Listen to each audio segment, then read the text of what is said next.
welcome to Sidekicks, the weekly cybersecurity podcast hosted by Richmond Advisory Group's principal analyst, that's namely me, Rory Duncan. And me, Christina Richmond. This podcast is your go-to partner for understanding the cybersecurity market, industry trends, and the real-world challenges of protecting organizations today. Rory, we have a special episode, don't we? Yes, we do. We've been very much looking forward to this. This week, it's a special predictions episode covering 2026. Now, before everybody goes, not a prediction. I did a short LinkedIn survey, and we checked before coming on air just to make sure that at least one person had filled it out. Yeah, and we discovered that I think 91% of folks are still interested in predictions and want to hear what we've got to say, as long as we don't have anything that's AI generated. To your point, Christina, they have a little bit of fatigue in terms of survey fatigue, don't they? They do. You know, everybody and their aunt and uncle put out predictions every year. And I remember when we were back at that other company that shall not be named now, we had to make stuff up. We had to put predictions out, and we would bang our heads against the wall, and we'd read everything we could get our hands on. But honestly, predictions should come out of your gut. And I think those are often the best. So today, we will skip the news section, and we will take most of our time talking through what our gut has told us is coming in 2026. However, next week, we also have another special episode, and that will be the week in review. So come back and listen to that as well. Yeah, and then for next week, we'll do the year in review. Right. Didn't I say that? Year in review. No, you said the week in review. Oh. We could do the week in review. Just sort of stretch it out a bit. I love it. And we're also going to have a special guest. Yes. And we'll announce that at the end of this episode. Yeah, that'll be great.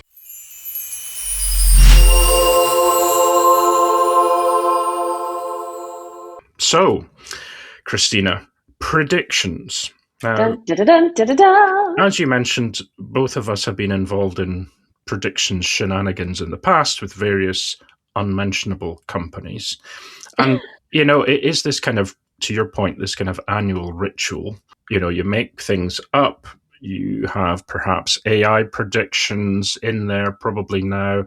I know that some of my contacts on LinkedIn were bemoaning the fact that by September, they'd already received 100 press releases from various companies talking about the predictions and how they were all kind of generic and bland and so on. And you mentioned, you know, things like when will AGI appear, you know, artificial general intelligence. Right. Or, you know, here's a really good prediction. Ransomware will be important in 2026.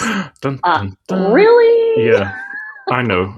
It does seem, and yeah, it is important, and we'll see that later on, but not necessarily just for it's there reasons. I think the other one is, you know, when are hallucinations going to stop when it comes to AI? And for various reasons, they tend to be kind of endemic to that technology for various other reasons. So how should we approach this? And I had a thought about this, which is, you know, should we think about predictions with the energy and boundless optimism of newlyweds? Oh dear. Or should we be somewhat wary and afraid? Perhaps like, I don't know, the crew of a Venezuelan oil tanker, perhaps? And maybe somewhere in between, yes, right? Maybe possibly. a mix of both, because maybe it's a 10 or 12-year marriage, not newlyweds, and they've been through the tanker oil spill in their relationship, and they're a little bit more seasoned. So let's maybe take that approach. What do you think? Yeah, I think that's a really good idea. We'll have a balanced, analytical approach to this that will see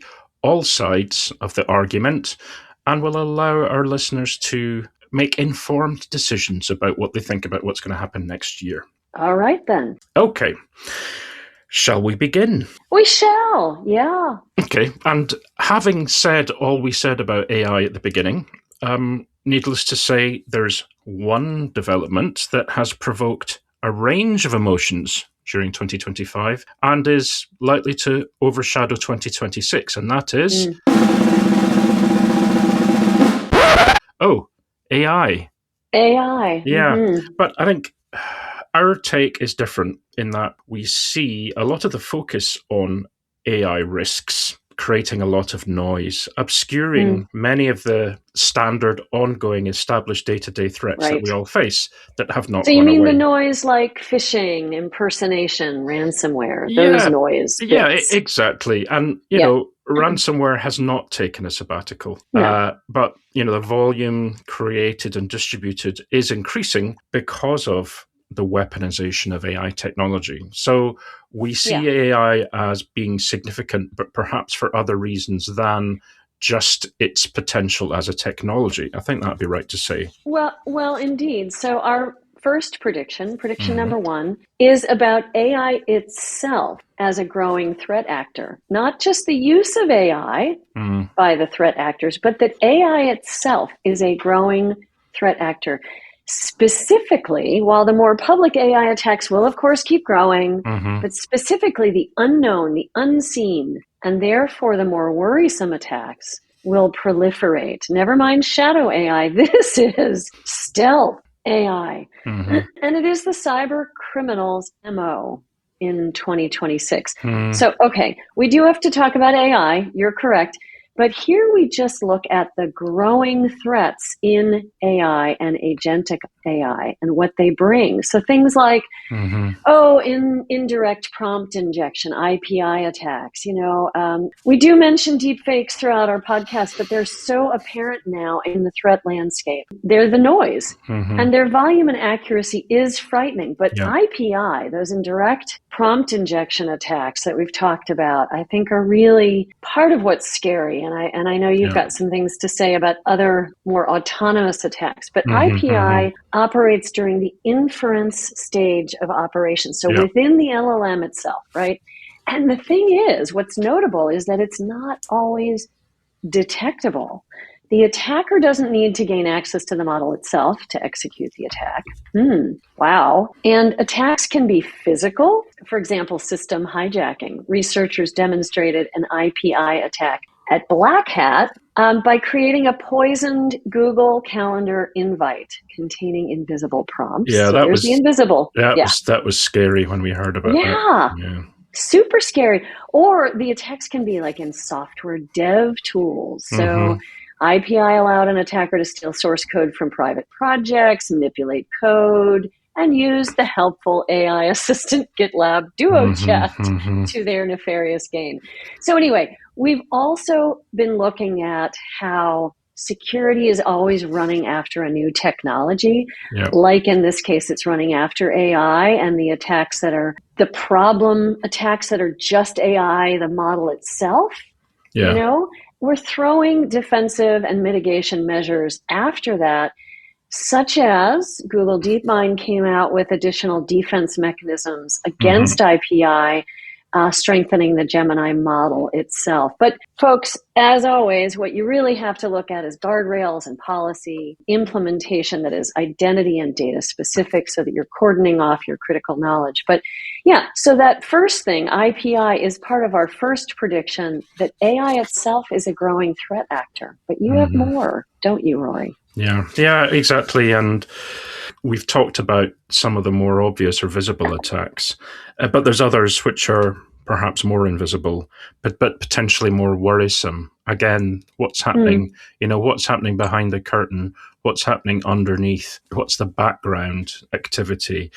And one of the topics we discussed was autonomous attack capabilities and self-governing. Wow. Yeah, I remember that. Yeah. So that was episode 34, for those of you who want to look back in the archive.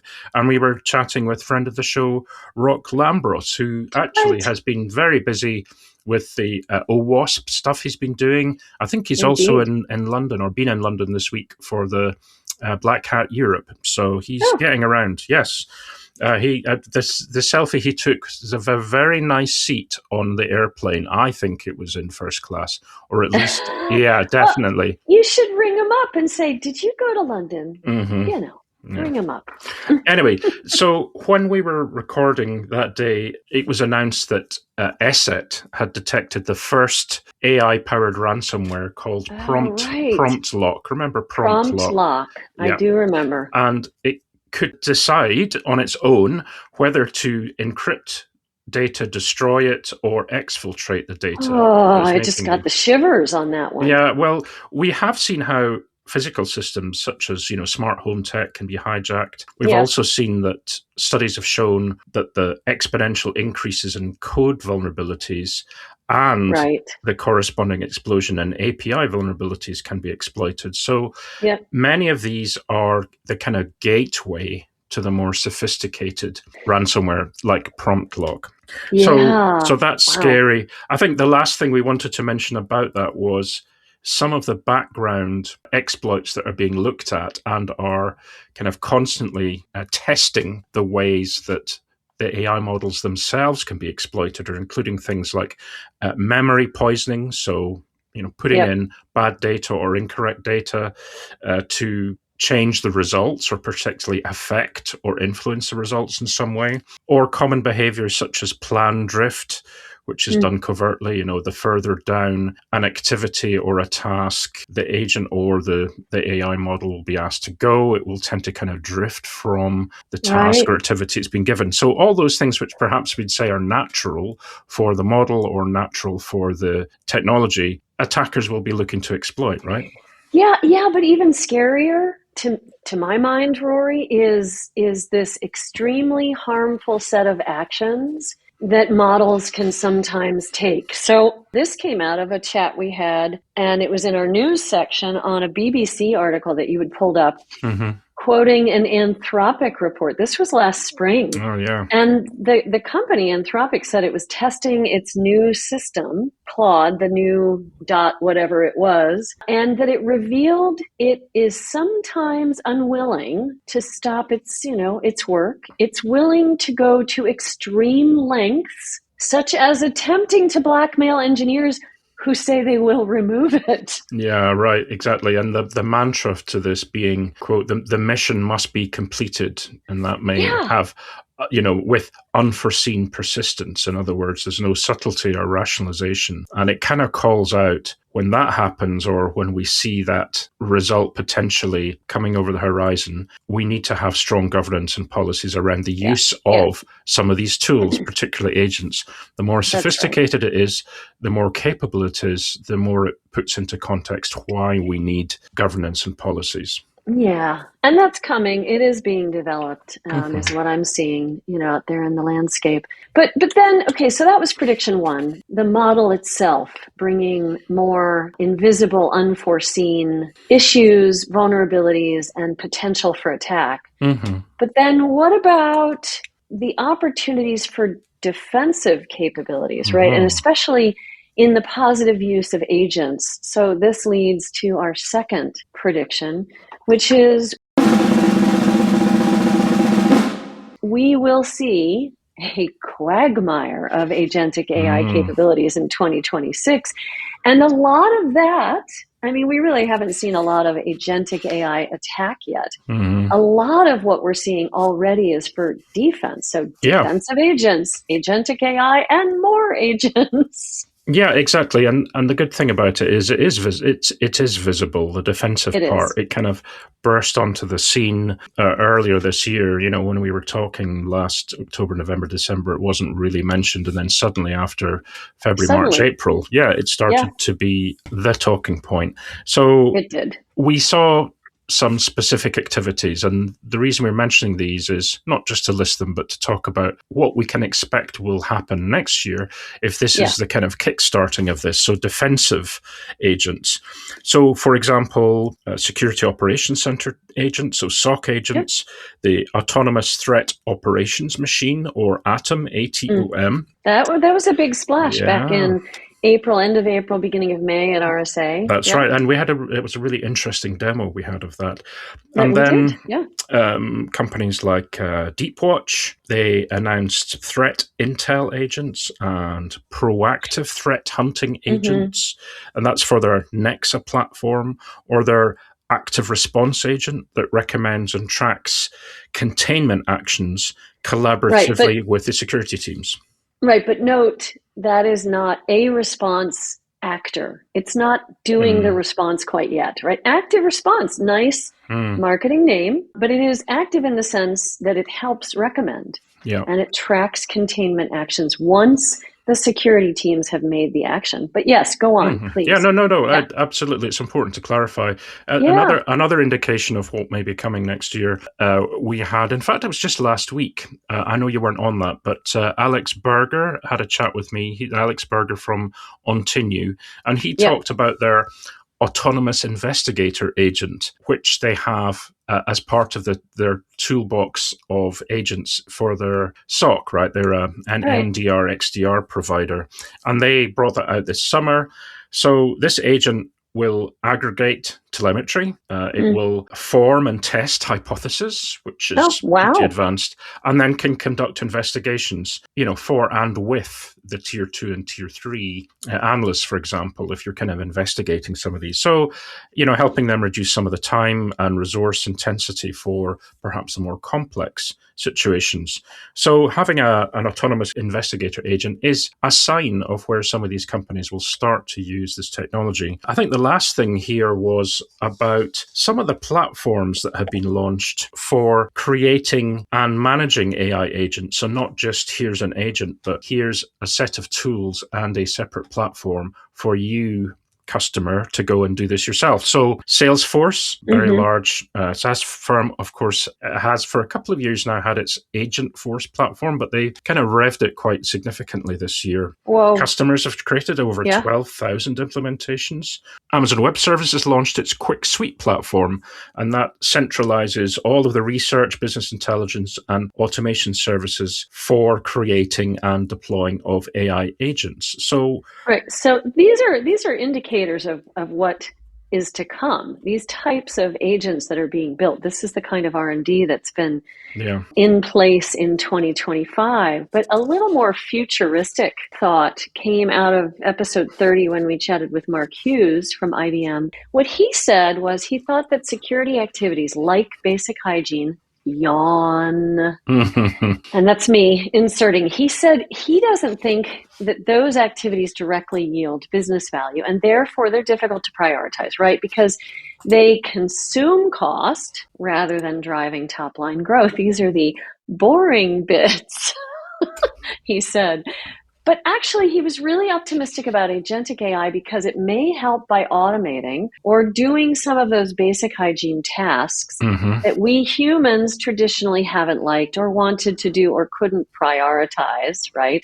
Yeah. Potentially, they would take the friction out of some of those things, he thought. Yeah. What do you think? Yeah, I mean, friction is a good and a bad thing, depending on the situation, for sure. Right, yeah. But, Mark has a very optimistic view, which is good. He's an optimistic chap. We have to maybe balance that a little bit. And it does assume a number of things, that we have this continued exponential pace of development and adoption that we've seen during this year. But the likelihood increases as we go ahead that, during next year, for instance, what if there was a significant security incident involving a major AI model? Well, and there's likely to be. Yeah. And also, the increased regulatory friction that will come. It will. Exactly. You and I have talked about this. Is it going to be this? Is it going to be that? The highest likelihood is that it's going to be, this kind of bifurcated adoption, right? So you've got potentially highly regulated industries are going to be moving quite cautiously, while perhaps less regulated sectors embrace the technology and use it more rapidly, which means a kind of a patchwork of risk exposure.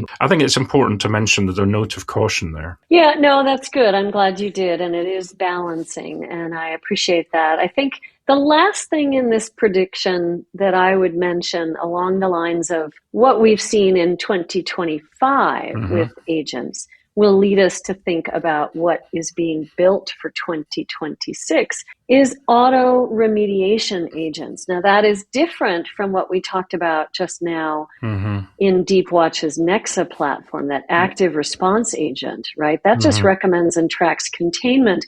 But these auto remediation agents, they're absolutely coming. They're absolutely being built. The question is, will they be auto remediating the non-critical areas of the enterprise? Yes, likely. Very likely it'll be just low criticality, not the crown jewel data to begin with. But they are coming. So coming soon to a SOC near you, the bots press the fix button themselves. But they also monitor each other, as in the autonomous investigator agent. And they do all of this without asking. You've been warned. Yeah. And it kind of touches on this who watches the watchers, right? Yeah, that's right. I mean, I do think, just to cover off on this, right, the bots will be fixing and monitoring, absolutely. There will be a much larger volume of fixes that are being addressed. But to our first prediction, these bots, both the agents and the LLMs, are also increasing the volume of potential vulnerabilities at the same time, whether in the code or in an operation or in a process. So that balance is really important. So, all right, so we've had prediction number 1, prediction number 2. Let's go on to something that is not AI. Yes. Well, Christina, let's talk about quantum. Now, quantum. Yeah, so it's something we get asked regularly about. And I think, gosh, when was the first time we ever got asked about it? Many moons ago. Yeah, so early days. So the question being, should we expect quantum computers to break all encryption in 2026? What's the answer to that? Oh, very clearly, no. Yeah, indeed. Not in 2026, not even close. Yeah. And we could be wrong, of course. We have been wrong. I may end up eating my hat. That's why we only wear chocolate hats. Right, Christina? Yeah. Oh, thank goodness. Yeah, we have to remember to wear the chocolate hats. Yes, not indeed. On a hot, sunny day, though. No, exactly. But, given what we know today, so the current engineering limits, the instability of qubits, the storage requirements in terms of freezing temperatures, etc., the astronomical error correction overhead, decoherence rates, etc., etc. We're not hitting widespread practical fault tolerant quantum systems, right? Capable of it's not going to happen next year. Yeah, exactly. Now that's a lot of ifs, maybes, and buts to take on board. So our prediction is no, we're not going to break TLS next year. Is that the prediction? Correct, but it's a no. A no but, or a no. Oh, a no but. A no but, or a no however. Oh, okay. And as I put in, there's always a however when making predictions, you see. It's the analyst get out. Is it a yes or is it a no? And the response like is... weather people, That's Rory. right. They only have to be right 50% of the time. That's right. So we can be wrong 50% of the time as well. Hooray. Yeah. Hooray. So there are a few things that we will see. Vendors slapping the sticker which says quantum resistant on everything they produce, everything, right? It'll be quantum, it'll be PQC washing, Rory, we've had AI washing. Exactly. CISOs will continue to debate whether to adopt PQC now or wait. And what is this with the wait? Is it like this year, next year, 10 years' time, 5 years' time? Right. There will be a huge uptick in crypto agility initiatives. We've seen some of them forming this year. We referenced that to IBM and so on. But also, I think to your point, we're going to see even more overconfident press releases celebrating, 16 qubit milestones or even greater achievements from that. So, but not widespread quantum decryption capabilities. This won't stop the attackers from, collecting the data now through ransomware and holding it to decrypt later. There's an acronym that HP was telling me about. Hack now, decrypt later. Hang on to it because they believe, that should be an indicator for us as well, that the attackers also believe that it's coming. Exactly. In many ways, that lesson is adopted by some nation-state actors when it comes to intelligence or spy work, which is collect all the information. You might not need it now, but perhaps at some point in the future, it will prove useful. But I think the conclusion on that section, at least, was we're not in our quantum-proof bunker yet, but the specs are being drafted. Architects are being hired, and the message being better to be prepared than decrypted, which I think was your point. What else on that Yeah, one? right. So PQC, post-quantum cryptography, is a defensive necessity, in my opinion. We won't see our cryptography crumble quite yet, but PQC is also not just a defensive necessity, it's potentially a unique opportunity to just improve our crypto infrastructure overall. So that's something that we talked a lot about this year, was crypto agility. Crypto agility is moving from static cryptography to a continuous posture management approach, a life cycle, iterative approach to make sure that systems can adapt as encryption standards evolve. So for example, NIST has released standards for PQC algorithms such as FIPS 203, 204, 205, which cover both encryption and digital signatures. In this, software development also plays a critical role because applications that handle these crypto objects must also be made safe, right? Yeah. Yeah, no, exactly. And it's interesting I think for the first time, having looked at quantum for many years, as you have, a number of really good, highly commendable, awesome things have been accomplished in 2025 is part of potentially moving things along much faster than we've seen. If you think about one of the challenges of AI and agentic AI and Gen AI was the technology happened so quickly and became available so widely that everything else didn't really catch up in time. Things like standards, things like, regulatory environment. People didn't really know what it could do. I think on the quantum side, there's more time to prepare for that. So at the same time, here's the however moment.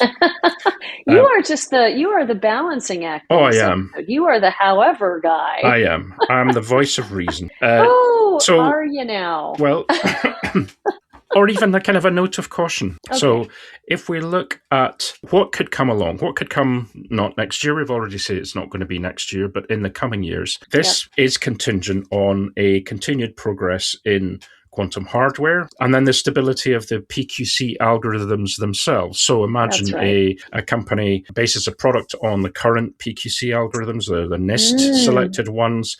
What if there's a major flaw?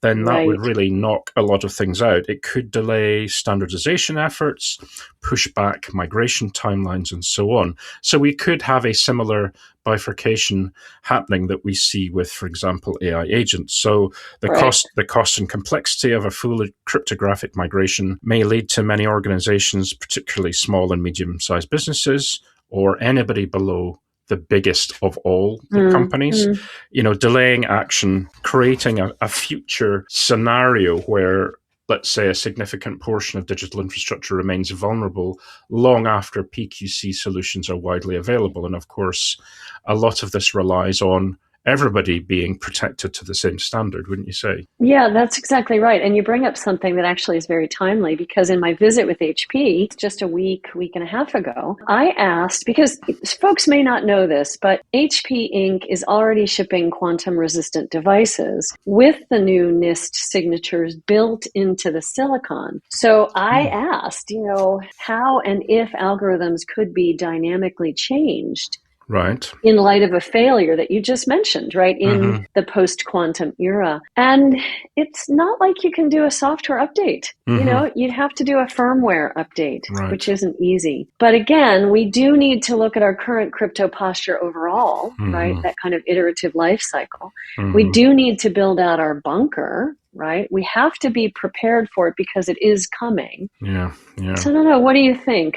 Well, we had a discussion about this, was it just yesterday? And we thought, is this going to be... They merged together. Yeah, exactly. Is this going to be back to the good old, virtual desktop infrastructure, the VDI? Is the future where everyone is going to connect to a SaaS architecture, so PQC as a service? It's possible that PQC will accelerate, some of the long-term consolidation of compute that, we've seen into these centralized cloud-managed environments that we've seen with other technologies and data and databases and storage, the virtualization of everything, even networks, whatever. So if cryptographic agility becomes a supply chain problem, rather than a software problem, enterprises are likely to favor architectures where crypto failures can be remediated upstream, So in other words, SaaS control planes service meshes and cloud workloads rather than at the end point. Yeah, that makes a lot of sense to me. And, with the HP devices, I think it's brilliant that they've got quantum resistant algorithms built in. Mm-hmm. And yes, they do build a lot into the silicon, which I think is also brilliant. And there are some workarounds that they talked about to deal with something like, NIST built a standard that is vulnerable, unbeknownst to NIST or anyone, and discovered by attackers in the post-quantum era. That there are some workarounds, but I think this does lend itself towards this future potential trend of everything being SaaSified or cloudified, like other technologies, just as you said. So I guess the prediction here, Rory, right? Just to wrap up prediction number 3. And folks, we really only have 3 predictions, and I know that we've waxed on quite a bit. We do have some last thoughts, things that will affect all of the predictions. But just to wrap up prediction number 3, we won't expect quantum computers to break all encryption in 2026. It's getting closer. We do think that the services necessary to become quantum resistant are important, considering the quantum resistant devices that are being built, such as the ones I mentioned. I think that's important. But we do have to start building the bunker. We do have to start thinking about it in 2026. Would you agree, Rory? Yes, 100%. Absolutely. And if there was a inkling of doubt, 1-2 years ago, no more inklings of doubts. No more inklings. It's bunker building time, definitely. Yeah.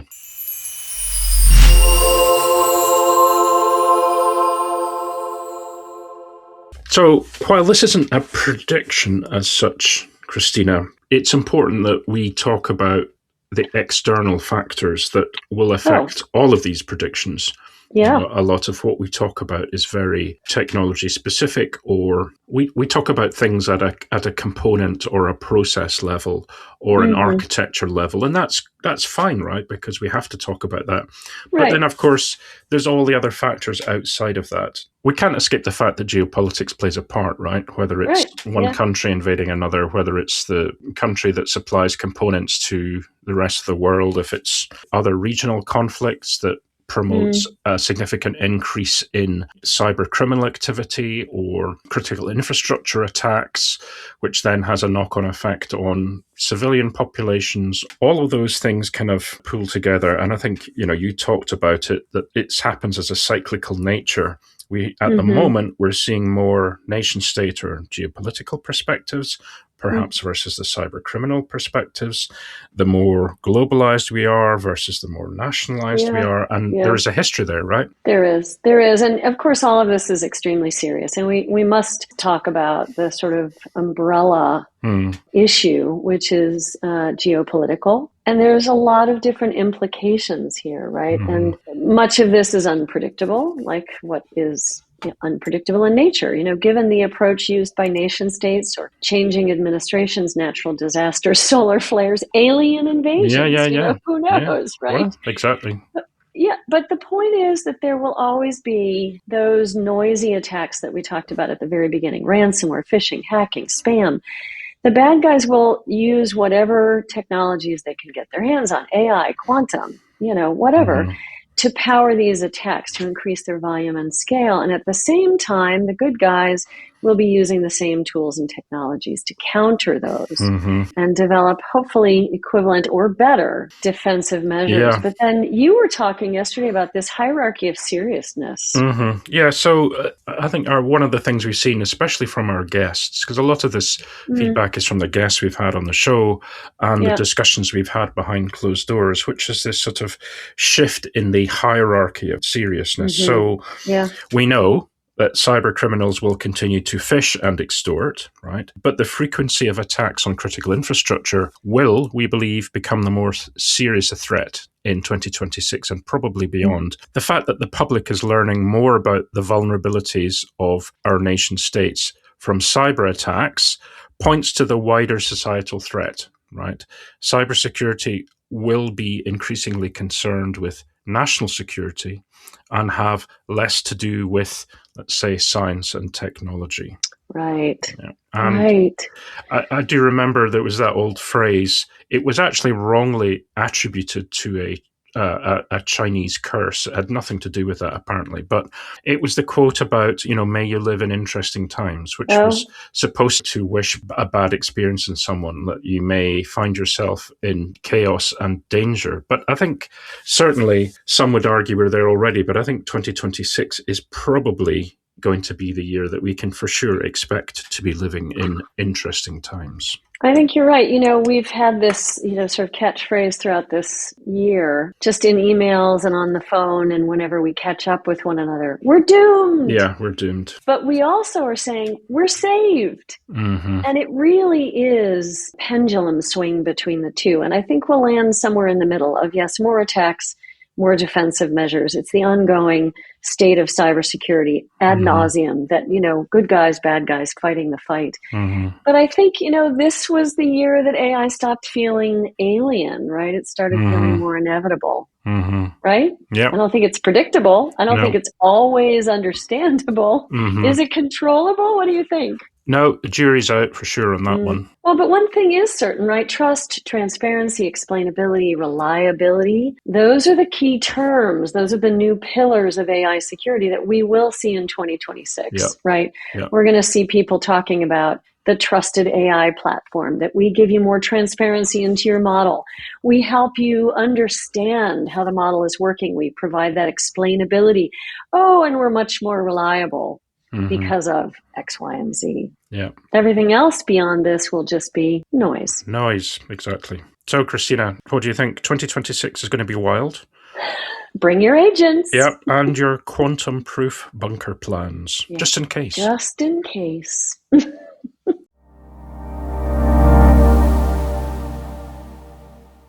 So that was a great discussion, and we have another special episode next week, don't we, Christina?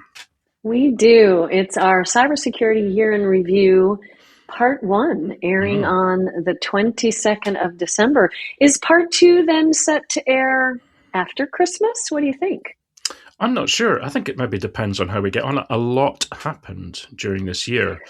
A lot did happen. So we're saying Part 1, but we'll see. Maybe we just have one episode. We'll see. Yeah. So we'll be talking about what happened over the last 12 months, the new products, services, acquisitions, emerging companies of the future, right? But also, I think the phrase that you used was, what was ho-hum? What was ho-hum? Here you are being the however guy again. I know, the ho-hum. Mr. Balance. I know. Yes, we'll be talking about what was ho-hum as well. Ho-hum, a bit meh, a bit middle of the road. Meh. But we'll also be listing our heroes of the year, as well as who or what we considered the zeros of the year. Boo. Ooh. So please get in touch to share your feedback on those particular points and the suggestions you may have for our Year in Review special episode. But we also have a guest. We do. We're going to have a guest. So HP Inc. Released its threat report, and it is, it's out today. Ooh. And it is called the HP Wolf Security Threat Insights Report. Crikey. And you can I know it's a mouthful, you can download that on their threat research site at HP. And we will have on, as we've done with things like the DBIR or TrustWave's threat report or IBM's threat report, we have folks on to talk about the latest threats. So we will have Alex Holland from HP Inc. He is a principal threat researcher for HP, and he'll join us to chat about the HP Wolf Security Threat Insights report next week. Nice. Great. I love the report episodes. There's always some interesting stats and findings. I've already had a preview of a little bit of it because I met with them a week and a half ago in New York, and there are some very interesting things where I went, what? Really? What? It's not about this anymore. It's about that. Wow. So. You heard it here first, folks. Hopefully you can tune in and hear the things that made Christina go, what? So. And on that note, we should wrap it up. If you'd like to get in touch with us, in between times, you can get in touch with us through email.